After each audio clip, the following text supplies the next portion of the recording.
जनपद संभल में इन दिनों कल्की महोत्सव की धूम है। वहीं कल्की महोत्सव के समापन कार्यक्रम में केरल के राज्यपाल आरिफ मोहम्मद खान ने शिरकत की है। केरल के राज्यपाल आरिफ मोहम्मद खान ने राम मंदिर पर बोलते हुए कहा कि राम मंदिर पर पूरा देश सेलिब्रेट कर रहा है। ये विवाद नहीं, ये तो जोड़ने का विषय है। हलाल बैन पर पूछे गए सवाल पर पहले तो उन्होंने इसे राजनीतिक सवाल बताते हुए इस पर बोलने से सख्त मना किया, लेकिन फिर बोले कि ये सवाल थोड़ा भ्रामक है। हलाल पर बैन का मतलब कि वो आपको ये कह रहा है आप लोग जो भी खाते हैं उसे आप हलाल मत करिए, ये एक बिजनेस के लिए इस्तेमाल और एंथोराइज है, तो उस पर आपको सरकार को ही अधिकार देना पड़ेगा ताकि वह मार्केट को रेगुलेट कर सके। आगे बात करते हुए उन्होंने कहा, क्या आपको कोई ये कह रहा है कि अगर आप हलाल गोश्त खाना चाहते हैं तो उसे हलाल मत करिए? इस तरह के सवाल नहीं होने चाहिए जिससे जनता में भ्रम पैदा हो।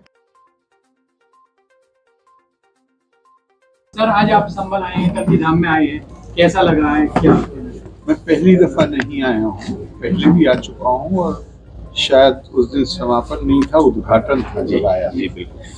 तो तब भी बहुत अच्छा लगा था और ऐसा कोई भी ये एक तरह से पर्व है जहाँ पे लोगों के अंदर एक आध्यात्मिकता या आध्यात्मिकता से जुड़े विषयों पर चेतना इन पर्वों के माध्यम से पैदा होती है और वो निश्चित तौर पे लोगों के बीच में आपस में प्यार, मोहब्बत, भाईचारा उसको बढ़ावा देती है। हमारे आचार्य प्रमोद कृष्णम जी कितने सालों से इसका आयोजन करते हैं। मैं तो बहुत प्रशंसा की दृष्टि से देखता हूँ इसको और ये ऐसे मौके हैं जहाँ हम इकट्ठे होते हैं और फिर आशीर्वाद देने के लिए महाराज भी यहाँ पे मौजूद हैं। तो मैं तो इस मौके को आचार्य जी ने याद किया, मुझे बहुत अच्छा लगा। मैं आया हूँ और मैं इस पर्व के माध्यम से यहाँ के लोगों को भी बहुत अपनी शुभकामनाएं देना चाहता हूँ और उम्मीद है कि आने वाले सालों में जो आचार्य जी के जो भी उनकी योजनाएं हैं मंदिर को लेके या यहाँ के विकास को लेके वो आगे बढ़ेगा। सर, अयोध्या में सर राम मंदिर बन रहा है, क्या कहना चाहेंगे? अब इस पर कहने का क्या है? कहने का क्या है? कितने गौरव का? अरे राम, आप पूरा देश सेलिब्रेट कर रहा है। लोके नहीं सविद्ये जियो ना राम मनु व्यक्ता। नाम आप चाहे जो दीजिए। इस वक्त आपके सवाल का पूछने का अंदाज ऐसा नहीं होना चाहिए कि लगे जैसे कोई विवाद को इस पर चर्चा कर रहे हैं। विवाद नहीं, ये जोड़ने की चीज है सबको। सर, हलाला पर बैन लग रहा है, विपक्ष इसका विरोध कर रहा है, क्या कहना है इस बारे में? मुझसे मैं एक तो पॉलिटिकल चीजों पर बयान नहीं देना चाहूंगा। दूसरी बात ये है कि ये फिर सवाल जो है वो अपने आप में थोड़ा भ्रामक है। हलाल पे बैन का मतलब कोई ये कह रहा है आपको कि आप जो भी लोग खाते हैं उसमें आप हलाल मत करिए। एक बिजनेस के लिए उसका जो इस्तेमाल है वो भी अनऑथराइज्ड, तो उसको तो आपको सरकार को ये अधिकार देना पड़ेगा कि वो मार्केट को रेगुलेट कर सके। क्या कोई ये कह रहा है आपको कि आप अगर हलाल गोश्त खाना चाहते हैं तो उसे हलाल मत करिए? क्या ये कह रहा है कोई आपको? इस सवाल इस तरह नहीं होने चाहिए कि जिससे जनता में भ्रम पैदा हो। ये नहीं कहा जा रहा। हाँ, उस नाम से एक मेरा ये विषय नहीं है बोलने का, लेकिन मैंने सिर्फ इसलिए कहा क्योंकि धार्मिक भावनाएं जुड़ जाती हैं और फिर इस सवाल से ऐसे लगेगा जैसे कोई हलाल करने पे कोई पाबंदी लगा रहा है। वैसा नहीं है बिल्कुल भी। हाँ, उसका व्यापारिक लाभ उठाने के लिए उस नाम का तो सरकार को नियंत्रण होना ही चाहिए। दुनिया में हर जगह पे वो संस्थाएं जिनका सर्टिफिकेट, जैसे यूपी गवर्नमेंट ने भी क्या कहा है, उन्होंने कहा है कि जो विदेशों में जाने वाला सामान है उसको उन्होंने नहीं, चूंकि वहाँ रिक्वायरमेंट होती है तो वो जो संस्थाएं होती हैं जो ये करती हैं वो सरकार से अप्रूव्ड होती हैं, यहाँ पे कोई अप्रूवल नहीं है।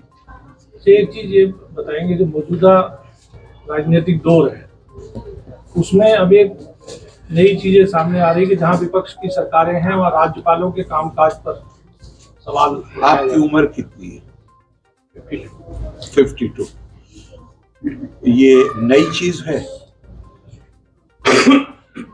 इतने पहले जजमेंट आ चुके सुप्रीम कोर्ट के।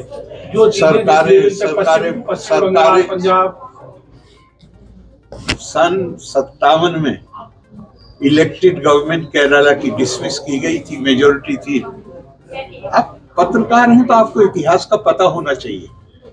अगर आपको इतिहास का पता नहीं है तो फिर आप सही सवाल नहीं पूछ पाएंगे। 67 में बनने वाली सरकारों को ज्यादातर को डिसमिस किया गया था। आप ये नई कैसे कह रहे हैं? बोमई जो लैंडमार्क डिसीजन है सुप्रीम कोर्ट का, वो किस वर्ष का? नया क्या है?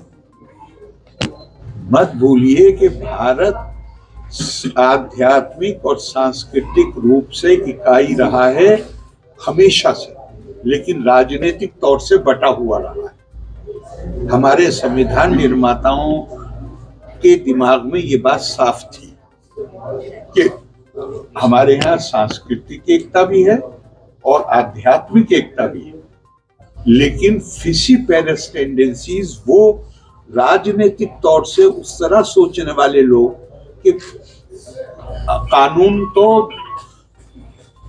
संविधान भी 2 साल में बन गया था, 1.5 साल में, लेकिन आदतें 1.5 साल में नहीं बनती। आदतें बनाने के लिए वक्त चाहिए होता है। राज्यों में चुनी हुई सरकारें, राज्यपाल की जरूरत ही क्या है, लेकिन संविधान सभा की जरूरत है, क्योंकि फिसिपेरस टेंडेंसीज जिसको अंग्रेजी में कहते हैं, केंद्र को कमजोर करने की कोशिश करने वाली जो हमारी आदतें हैं वो हजारों साल पुरानी है। और अब हम ये उसके नतीजे में हमने अपनी आजादी खोई, उसके नतीजे में हमें गुलाम रहना पड़ा। अब हम ऐसी किसी प्रवृत्ति को जो हमारी केवल एकता नहीं, हमारी केंद्रीयता को कमजोर करने वाली हो, उसकी पे नजर रखने के लिए राज्य में कोई होना चाहिए। सर, लगातार राजनीतिक माहौल में बदलाव आ रहा है, बदजुबानी चल रही है सर, तो क्या होना चाहिए? किस तरह से जब राजनेता बात कर जाए, सदन की बात हो या बाहर की हो सर, तो पूरी डर्टी स्पीच की बात आ रही है सर, क्या बदलाव? हेट स्पीच, डर्टी स्पीच नहीं, हेट स्पीच। दुनिया में मैं छोटा सा क्लिप, अभी की बात है, बहुत छोटा सा, मैंने सबसे पहले अपने बेटे को भेजा। एक जैन मुनि से किसी ने सवाल किया, और फिर बहुत अपने मित्रों को भेजा मैंने वो क्लिप। एक जैन मुनि से किसी ने सवाल किया कि महाराज, से मन विचलित हो जाता है।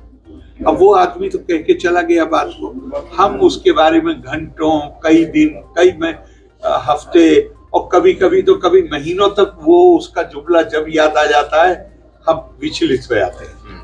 तो महाराज ने कहा, कमाल का जवाब दिया महाराज। उन्होंने कहा कि कभी रास्ता चलते कोई किसी पागल से पाला पड़ा है?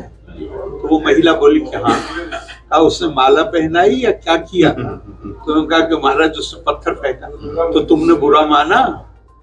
होगा नहीं, वो तो पागल है। कहा कि जो अटपटी बात करे वो पागल है। अगर उसका बुरा नहीं मान रहे तो इसका भी मत मानो, कहो पागल है, बात खत्म हुई।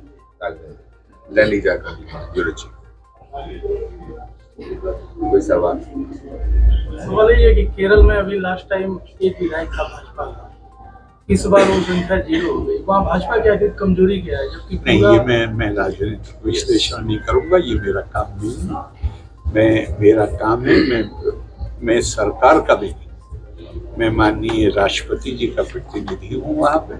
मेरा एक ही काम है, और वो काम है कि चुनी हुई सरकार संविधान कानून के मुताबिक कार्य करे। और जहाँ मैं समझूं कि मुझे राय देनी चाहिए वहाँ मैं अपनी राय दूं। जहाँ मुझे समझ में आए कि मुझे उनकी राय की जरूरत है, मैं उनसे राय मांगूं।